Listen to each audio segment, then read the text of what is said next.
भक्तजनों को राधे राधे। जय श्री कृष्ण। आज हम पितृपक्ष में गरुड़ पुराण आरंभ करने जा रहे हैं। संक्षिप्त गरुड़ पुराण। ओम परमात्मने नमः। आचार कांड।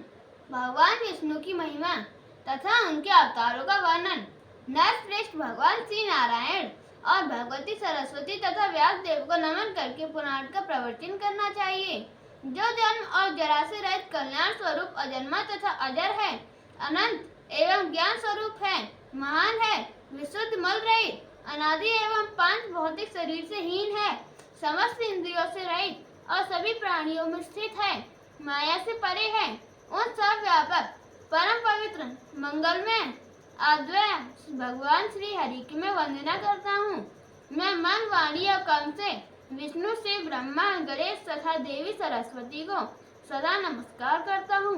एक बार सर्व शास्त्र पारंगतः पुराण विद्या कुशल शांत चित्त महात्मा सूत जी तीर्थ यात्रा के प्रसंग में नैमिषारण आए और एक पवित्र आसन पर स्थित होकर भगवान विष्णु को ध्यान करने लगे।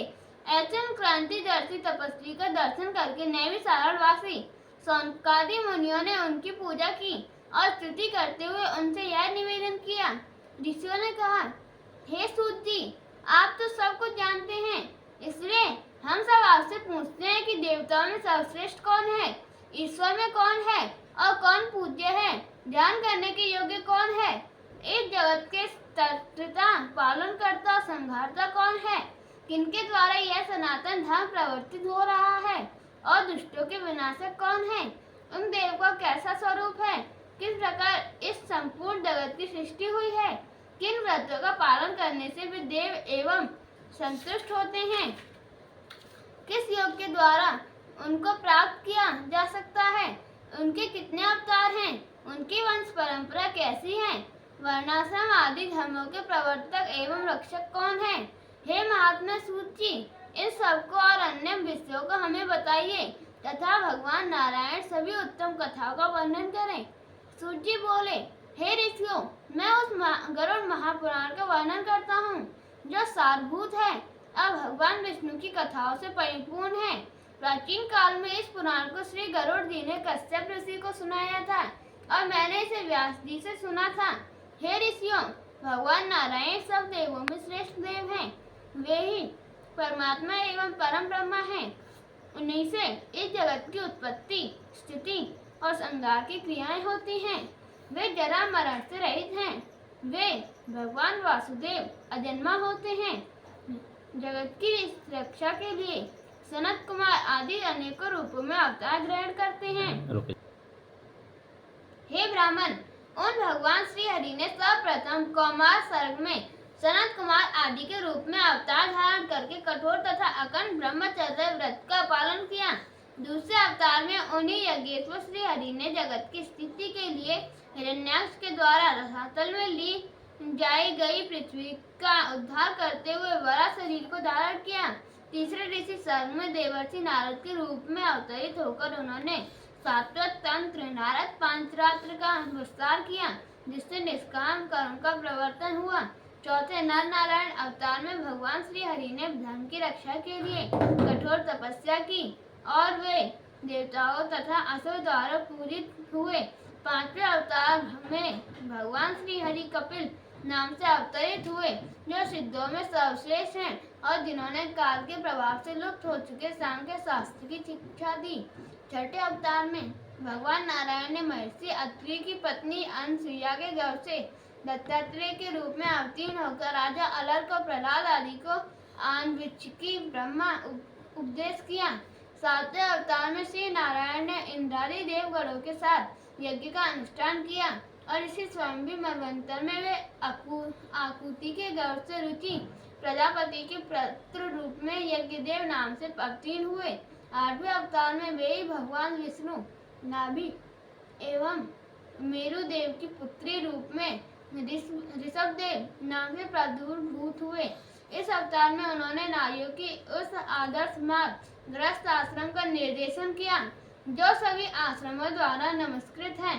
ऋषियों की प्रार्थना से भगवान श्री हरि ने नवे अवतार में पार्थिव शरीर अर्थात पशु का रूप धारण किया और गौरपा पृथ्वी से दुग्ध रूप में अन्नादि के महादियों का दोहन किया, जिससे प्रजाओं की जीवन की रक्षा हुई। 10वें अवतार में मत्स्य अवतार ग्रहण कर उन्होंने चाक्षुष मनवंतर के बाद आने वाले प्रलय काल में निराश्रित वयस्क मनु को पृथ्वी रूपी नौका में बैठाकर सुरक्षा प्रदान की। 11वें अवतार में दैवों और दानवों ने समुद्र मंथन किया तो उस समय भगवान नारायण ने कूर्म रूप धारण करके मंदराचल पर्वत को अपनी पीठ पर धारण किया।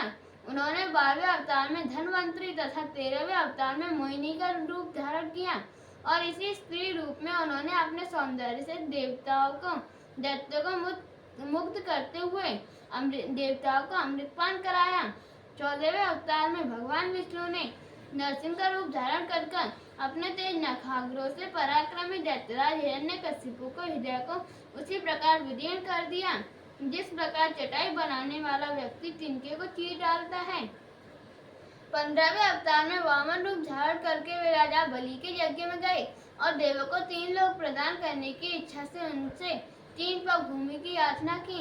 16वें परशुराम नामक अवतार में ब्राह्मण द्रोही क्षत्रियों के अत्याचारों को देखकर उनको क्रोध आ गया और उसी भावावेश में उन्होंने 21 बार पृथ्वी को क्षत्रियों से रहित कर दिया। तदंतर 17वें अवतार में ये परस द्वारा सत्यवती से व्यास नाम से अवतरित हुए और मनुष्य की अल्पज्ञता को जानकर इन्होंने वेद रूपी वृक्ष को अनेक शाखाओं में विभक्त किए। श्री हरि ने देवताओं के कार्यों को करने की इच्छा से राजा के रूप में श्री राम नाम से 18वां अवतार लेकर समुद्र बंधन आदि अनेक पराक्रम पूर्ण कार्य किया। 19वें तथा 20वें अवतार में श्री हरि ने वैष्णव वंश में कृष्ण एवं बलराम का रूप धारण करके पृथ्वी के भार का हरण किया। 21वें अवतार में भगवान ने कलयुगी संधि के अंत में देवद्रोही मोहित करने के लिए चीकट देश में जिन पुत्र बुद्ध के नाम से अवतीर्ण होंगे और इसके पश्चात कलयुग की 8वीं संध्या में अधिकांश राजवर्ग के समाप्त होने पर वे ही श्री हरि विष्णु यश नामक ब्राह्मण के घर में कल्कि नाम से अवतार ग्रहण करेंगे। हे द्विजों, मैंने यहाँ पर भगवान नारायण के कुछ ही अवतारों की कथा का वर्णन किया है। सत्य तो यह है कि सत्व गुण के अधिष्ठान भगवान विष्णु के असंख्य अवतार हैं। मनु वेदवेत्ता तथा सृष्टि प्रवर्तक सभी ऋषि उन्हीं विष्णु की विभूतियां कही गई हैं। उन्हीं मनु आदि श्रेष्ठ ऋषियों से उस जगत की सृष्टि आदि होती है। इसलिए व्रत आदि से द्वारा उनकी पूजा करनी चाहिए। प्राचीन काल में भगवान वेद व्यास ने इसी गरुड़ महापुराण को मुझे सुनाया था।